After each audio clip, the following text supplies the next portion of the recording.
ध्यान रखिएगा, जब आपको लग रहा है कि मेरे बेटा बेटी, मेरे बेटा बहू या मेरे परिवार का सदस्य ठीक राह पर नहीं जा रहा, सही जगह पर नहीं जा रहा, तो पीपल के वृक्ष के नीचे, जिस पीपल के वृक्ष के नीचे कोई देवता का मंदिर ना हो या कोई स्थान ना हो या कोई मूर्त ना हो, आपको लग रहा है कि मेरे बच्चे भटक गए, मेरे बच्चों ने मार्ग भटक गए और सही मार्ग पर नहीं जा रहा, तब आप पीपल के वृक्ष के नीचे भगवान पिपलेश्वर महादेव के नाम से, कौन से महादेव, जम के बोलो जरा, पिपलेश्वर महादेव के नाम से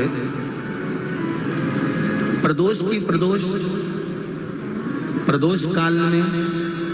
आप पीपल के वृक्ष के नीचे भगवान को पिपलेश्वर महादेव के नाम से दीप लगाना प्रारंभ कर दो। और एक बात का स्मरण रहे आपको, आप पिपलेश्वर महादेव के नाम से जब दिया लगाएं तो आपके स्मरण में रहना चाहिए कि मेरे जो बच्चे गलत मार्ग पर जा रहे हैं, मेरे जो बच्चे, परिवार के लोग गलत पथ पर जा रहे हैं, वो उनका मार्ग, हे पिपलेश्वर महादेव आप उनका मार्ग सुलभ करें और उसको सतमार्ग की ओर लेकर,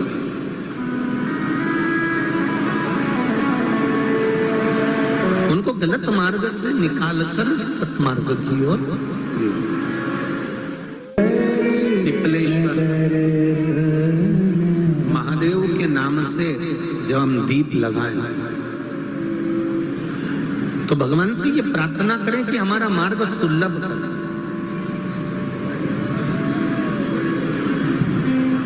हमारे बच्चे गलत मार्ग की ओर चले गए हैं, उनका मार्ग सुधार दीजिए। डॉक्टर को दिखाने के लिए जा रहे हो, अभी तक तुमने डॉक्टर को दिखाया, कोई दवाई नहीं लग रही, गोली नहीं लग रही, कोई औषधि नहीं लग रही, डॉक्टर को दिखाने जा रहे हो, तो निवेदन है प्रदोष का दिन निकल जाने दें, और प्रदोष के दिन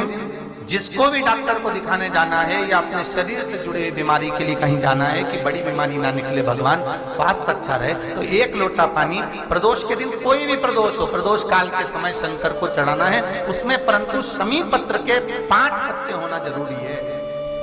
5 पत्ते शमी पत्र के पंचामृत का काम करते हैं, दूध, दही, शहद, घी, शक्कर, जल आदि का काम करते हैं। 5 शमी के पत्ते आप उसमें जल में चढ़ा कर शिव जी को समर्पित करो, फिर आप पहले दिखाने जाओ, बड़ी बीमारी का योग नहीं है। रोग की मुक्ति, रोग समाप्ति प्रदोष के व्रत से हो सके। सोमवार की अगर प्रदोष पड़ती है, बहुत ध्यान से सुनना महाराज, सोमवार की प्रदोष पड़ती है तो शंकर भगवान कैलाश पर निवास करते हैं। हमारे यहाँ कहते हैं सोमवार की जो प्रदोष पड़ती है वो इच्छा पूर्ति करती है। प्रदोष काल में जिस समय पर सूर्य अस्त हो रहा हो, सूर्य डूबने का जब समय हो, चंद्रमा के आने का जब समय हो, इन दोनों समय की जो गणना है ये प्रदोष कहलाती है। प्रदोष का मतलब होता है जिंदगी में करे हुए सारे दोषों को शंकर का नाम लेकर, शंकर की पूजन कर कर अपने दोष को शंकर को समर्पित कर देना, ये प्रदोष कहलाता है। हम तो कई लोगों से कहते हैं अगर आपके यहाँ संपदा नहीं आ रही है, बहुत मेहनत कर रहे हो, फल नहीं मिल रहा, कहीं नौकरी, कहीं सर्विस या कहीं व्यापार या व्यवसाय में कहीं तकलीफ आ रही है, हम सबसे कहते हैं शाम का समय पकड़ लो, शंकर जी के मंदिर में दिया लगाना प्रारंभ कर दो। शिव मंदिर में अगर दिया नहीं लगा रहे हो तो बेलपत्री के पेड़ के नीचे दिया लगा दो। बुधवार की प्रदोष पड़ती है तो शिव रजत भवन में निवास करते हैं। बुधवार की प्रदोष कामना की पूर्ति करती है। ध्यान से सुनना भाई, जो अपनी जिंदगी से बहुत तंग आ गए हो, परेशान हो गए हो, कष्टमय जीवन जी रहे हो, बहुत दुखी हो गए हो, बैसाख महीने में जो प्रदोष आती है, बैसाख के महीने में, उनके लिए ये स्कंद पुराण का चरित्र फिर मिले ना मिले, आप प्रेम से सुनिए भाव से। पहला, बैसाख महीने की प्रदोष, चाहे वो शनिचरी प्रदोष हो, चाहे रविवार की हो, सोमवार की हो, मंगल की हो, बुधवार की हो, गुरुवार की हो, शुक्रवार की हो, शनिवार की हो, बैसाख महीने की प्रदोष, प्रदोष काल में शाम का समय सूर्य डूब रहा हो,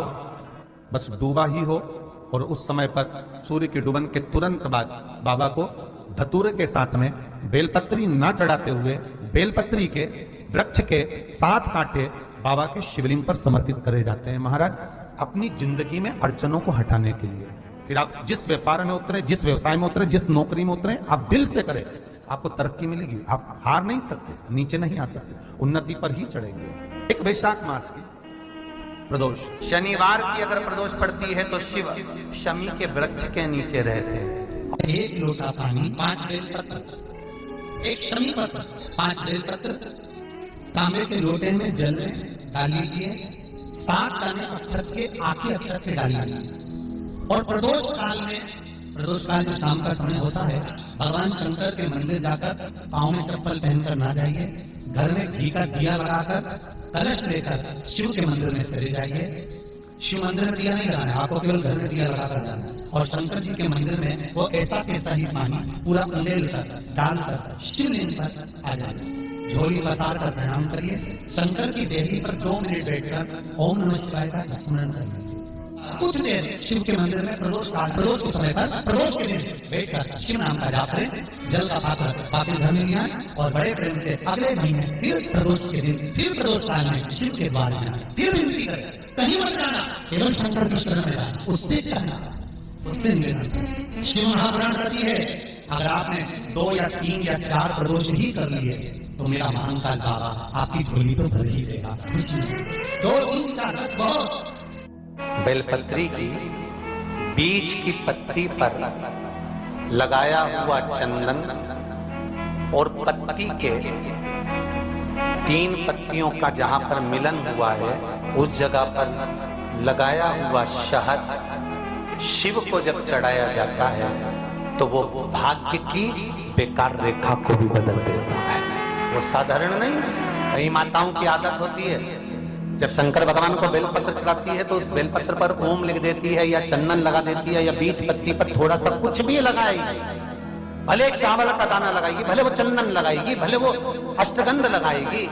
गुलाल लगा देगी, अबीर लगा देगी, कुछ भी लगाकर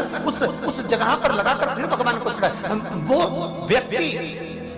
जो भगवान शंकर को बेलपत्र जब समर्पित करता है और बीज की पत्ती पर चंदन लगाकर,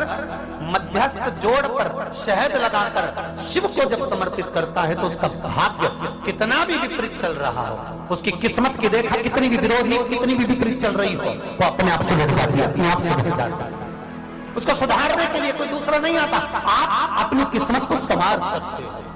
आप अपनी किस्मत को संवारने में देरी नहीं कर सकते, आप स्वयं संवार सकते। दृष्टि से विहीन व्यक्ति,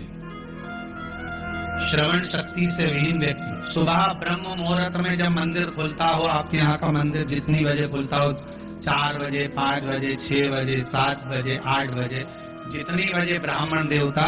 उस मंदिर का पट खोलें, उस समय पर जिसके नेत्र, श्रवण शक्ति या वाणी कमजोर हो, यहाँ तक शास्त्र कहता है, शिव महापुराण यहाँ तक वर्णन करती है कि जिसकी वाणी, दृष्टि, श्रवण शक्ति कमजोर हो, महाराज प्रदोष की प्रदोष मंदिर खुले, सबसे पहला जल का पात्र आपका शंकर जी की उस जलाधारी में चढ़ जाए, महाराज 4-5 प्रदोष कर देखिए, बाबा कुछ ना कुछ देना प्रारंभ नहीं कर देता। 4-5 जिन कन्याओं का विवाह ना हो, पंचमी के दिन, नवरात्रे की कोई सी भी पंचमी, मतलब जो पंचमी तिथि पड़ेगी, कोई भी नवरात्रा हो, चाहे वो 4 नवरात्रे में से, चाहे वो पौष का हो, अश्विन का हो, चैत्र का हो, आषाढ़ का हो, किसी भी नवरात्रे में आप कर सकते हैं। एक पान के पत्ते पर, एक ही पत्ते पर जो दो स्वस्तिक बनेंगे, एक हल्दी का बनेगा, एक सिंदूर का बनेगा। बस अंतर इतना है, जो हल्दी का स्वस्तिक है उस पर कंकु के चावल अर्थात रौली के चावल, रोली कुंकू के चावल रखना है, और जो सिंदूर का है उस पे हल्दी के चावल रखना। इतना रखकर जिस लड़का लड़की का विवाह नहीं होता उसकी हथेली पर रखकर उसका नाम और गोत्र बोलकर महाराज उसको ले जाकर नीम के पेड़ के नीचे उसको रख दिया जाता है। मात्र 3.5 या 4 महीने ऐसे रहते हैं जिसके अंदर उस लड़का लड़की का विवाह पक्का हो जाता है। जिसका विवाह नहीं होता केवल उसी के लिए, चाहे वो शुक्ल पक्ष की हो चाहे वो कृष्ण पक्ष की। श्रावण महीने की पंचमी के दिन शंकर भगवान पर जिस जिस परिवार के व्यक्ति का कांवड़ जल हमने बताया है आपको, जरूरी नहीं है कि डंडा बांधकर 2 कावड़